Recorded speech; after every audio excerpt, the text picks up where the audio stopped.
ಶೆಟ್ಟರ್ ಮತ್ತೊಂದು big bomb. ಕಾಂಗ್ರೆಸ್ನಿಂದ cooperation. ಬಿಜೆಪಿಯಲ್ಲಿ ಶುರುವಾಯ್ತಾ ನಡುಕ. ಲೋಕಸಭಾ ಚುನಾವಣೆಗೆ ಇನ್ನು ಕೇವಲ 3 ತಿಂಗಳು ಬಾಕಿ ಇದ್ದು ಮಾಜಿ ಸಿಎಂ ಜಗದೀಶ್ ಶೆಟ್ಟರ್ ಹೊಸ ಬಾಂಬ್ ಸ್ಫೋಟಿಸಿದ್ದಾರೆ. ಸದ್ಯದಲ್ಲಿ ಕಾಂಗ್ರೆಸ್ನಿಂದ ಆಪರೇಷನ್ ಹಸ್ತ ನಡೆಯಲ್ಲ, ಕೋಆಪರೇಷನ್ ನಡೆಯುತ್ತೆ ಅಂತ ಹೇಳಿದ್ದಾರೆ. ಹಾಗಾದ್ರೆ ಏನಿದು ಶೆಟ್ಟರ್ ಮಾತಿನ ಅರ್ಥ? ಶೆಟ್ಟರ್ ಕೋಆಪರೇಷನ್ ಬಾಂಬಿಗೆ ಬಿಜೆಪಿ ಪಾಳೆಯದಲ್ಲಿ ನಡುಕ ಶುರುವಾಯ್ತಾ?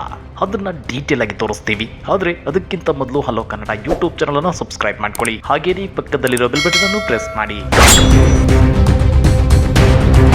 ಕೆಲ ತಿಂಗಳುಗಳಿಂದ ರಾಜ್ಯ ಕಾಂಗ್ರೆಸ್ ತೆರೆಮರೆಯಲ್ಲಿ ಕೋಆಪರೇಷನ್ ಹೆಸರಲ್ಲಿ ಆಪರೇಷನ್ ಹಸ್ತಕ್ಕೆ ಭರ್ಜರಿ ಸಿದ್ಧತೆ ಮಾಡಿಕೊಂಡಿತ್ತು.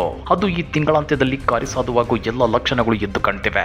ಯಾಕಂದ್ರೆ ಕಳೆದ ವಿಧಾನಸಭಾ ಚುನಾವಣಾ ಟೈಮಲ್ಲಿ ಬಿಜೆಪಿ ಬಿಟ್ಟು ಕಾಂಗ್ರೆಸ್ ಸೇರಿದ್ದ ಜಗದೀಶ್ ಶೆಟ್ಟರ್ ಬಿಜೆಪಿಯಲ್ಲಿರುವ ಅಸಮಾಧಾನಿತರನ್ನ ಕಾಂಗ್ರೆಸ್ಗೆ ಕರೆತರೋ ಯತ್ನದಲ್ಲಿ ಮುಂಚೂಣಿಯಲ್ಲಿದ್ರು. ಆದ್ರೆ ಈಗ ಈ ಬಗ್ಗೆ ರಿಯಾಕ್ಟ್ ಮಾಡಿರೋ ಮಾಜಿ ಸಿಎಂ ಜಗದೀಶ್ ಶೆಟ್ಟರ್, ನಾನು ಯಾವತ್ತೂ ಆಪರೇಷನ್ ಮಾಡಿಲ್ಲ, ಅವರಾಗಿಯೇ ಕಾಂಗ್ರೆಸ್ ಸೇರ್ತೀನಿ ಅಂದವರಿಗಷ್ಟೇ ಸ್ವಾಗತ ಕೋರಿದ್ದೇನೆ. ಯಾವುದೇ ಬಿಜೆಪಿ ನಾಯಕರನ್ನ ಕಾಂಗ್ರೆಸ್ಗೆ ಕರೆತರುವಂತಹ ಕೆಲಸ ನಾನು ಮಾಡಿಲ್ಲ. ತಾವಾಗಿಯೇ ಬಂದವರನ್ನ ಸಿಎಂ ಮತ್ತು ಡಿಸಿಎಂ ಜೊತೆ ಭೇಟಿ ಮಾಡಿಸಿದ್ದೇನೆ. ಆಪರೇಷನ್ ಅಂತಾರಲ್ಲ, ಆ ರೀತಿ ನಾನು ಎಂದಿಗೂ ಮಾಡಿಲ್ಲ, ಈಗಲೂ ಮಾಡಲ್ಲ ಅಂತೇಳಿ ಖಡಕ್ ಆಗಿ ಉತ್ತರ ನೀಡಿದ್ದಾರೆ ಜಗದೀಶ್ ಶೆಟ್ಟರ್. ಇದೇ ವೇಳೆ ಮಾಜಿ ಸಚಿವ ಶಂಕರ್ ಪಾಟೀಲ್ ಮುನೇನಕೊಪ್ಪ ಅವರ ಬಗ್ಗೆಯೂ ಮಾತನಾಡಿರುವ ಶೆಟ್ಟರ್, ಶಂಕರ್ ಪಾಟೀಲ್ ಮುನೇನಕೊಪ್ಪ ಅವರ ಮುಂದಿನ ರಾಜಕೀಯ ನಿರ್ಧಾರದ ಬಗ್ಗೆ ಅವರೇ ಹೇಳಬೇಕಾಗಿದೆ. ಶಂಕರ್ ಪಾಟೀಲ್ ಅವರ ಜೊತೆ ನಾನು ಈವರೆಗೆ ಕಾಂಗ್ರೆಸ್ ಸೇರ್ಪಡೆ ಬಗ್ಗೆ ಮಾತನಾಡಿಲ್ಲ, ಅದರ ಬಗ್ಗೆ ನನಗೇನು ಗೊತ್ತಿಲ್ಲ ಅಂತೇಳಿ ಜಗದೀಶ್ ಶೆಟ್ಟರ್ ಸ್ಪಷ್ಟನೆ ನೀಡಿದ್ದಾರೆ. ಆದ್ರೆ ಲೋಕಸಭಾ ಚುನಾವಣಾ ಹೊಸ್ತಿಲಲ್ಲಿ ಬಿಜೆಪಿ ಮತ್ತು ಜೆಡಿಎಸ್ ನಿಂದ ಸಾಕಷ್ಟು ನಾಯಕರು ಕಾಂಗ್ರೆಸ್ ಸೇರ್ತಾರೆ ಅನ್ನೋ ಮಾತುಗಳಂತೂ ದಟ್ಟವಾಗ್ತಿವೆ. ಪರಿಸ್ಥಿತಿ ಹೀಗಿರುವಾಗಲೇ ಶೆಟ್ಟರ್ ಅವರ ಕೋಆಪರೇಷನ್ ಅನ್ನು ಫ್ಲಾಪ್ ಮಾಡೋಕೆ ಬಿಜೆಪಿ ನಾಯಕರು ಕೌಂಟರ್ ಕೊಟ್ಟಿದ್ದಾರೆ. ಜಗದೀಶ್ ಶೆಟ್ಟರ್ ಅವರೇ ಸದ್ಯದಲ್ಲಿ ಕಾಂಗ್ರೆಸ್ ಬಿಟ್ಟು ಬಿಜೆಪಿಗೆ ಬರ್ತಾರೆ ಅಂತ ಹೇಳಿದ್ದಾರೆ. ಆದ್ರೆ ಈ ಬಗ್ಗೆ ಕಡ್ಡಿ ತುಂಡು ಮಾಡಿದಂತೆ ರಿಯಾಕ್ಟ್ ಮಾಡಿರೋ ಜಗದೀಶ್ ಶೆಟ್ಟರ್, ಮತ್ತೆ ಬಿಜೆಪಿಗೆ ಸೇರಿಕೊಳ್ಳಬೇಕೆಂದು ಹಲವು ನಾಯಕರ ಒತ್ತಾಸೆಯಾಗಿದೆ. ಆದ್ರೆ ಆಗಿರೋ ಅವಮಾನವನ್ನ ನಾನು ಇನ್ನೂ ಮರೆತಿಲ್ಲ. ನಾನು ಬಿಜೆಪಿ ತೊರೆದ ನಂತರ ಆಗಿರೋ ಹಾನಿ ಬಗ್ಗೆ ಅವರಿಗೆ ಮನವರಿಕೆಯಾಗಿದೆ.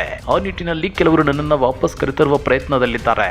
ಭಾರತೀಯ ಜನತಾ ಪಾರ್ಟಿಯಲ್ಲಿ ನಾನು ಬಿಟ್ಟು ಹೋದ್ಮೇಲೆ ಮೊನ್ನೆ ಒಂದು ಇಂಟರ್ವ್ಯೂದಲ್ಲಿ ಹೇಳಿದ್ದೀನಿ, ಅಲ್ಲಿದ್ದಂಥ ಕಾರ್ಯಕರ್ತರ ಮನಸ್ಸಿನಲ್ಲಿ ಇರ್ಬೋದು, XML ಇರ್ಬೋದು, MLA ಇರ್ಬೋದು, ಪ್ರಮುಖರಲ್ಲಿ ಆ ಭಾವನೆ ಇದೆ, ಶೆಟ್ಟರಿಗೆ ಅನ್ಯಾಯ ಆತಪ್ಪ, ಅವ್ರು ಬಿಟ್ಟು ಹೋಗಿದ್ರು, ಇದರಿಂದ ಸಮಸ್ಯೆ ಆಗಿದೆ ಅನ್ನುವಂಥ ಮನಸ್ಸಿನಲ್ಲಿದೆ.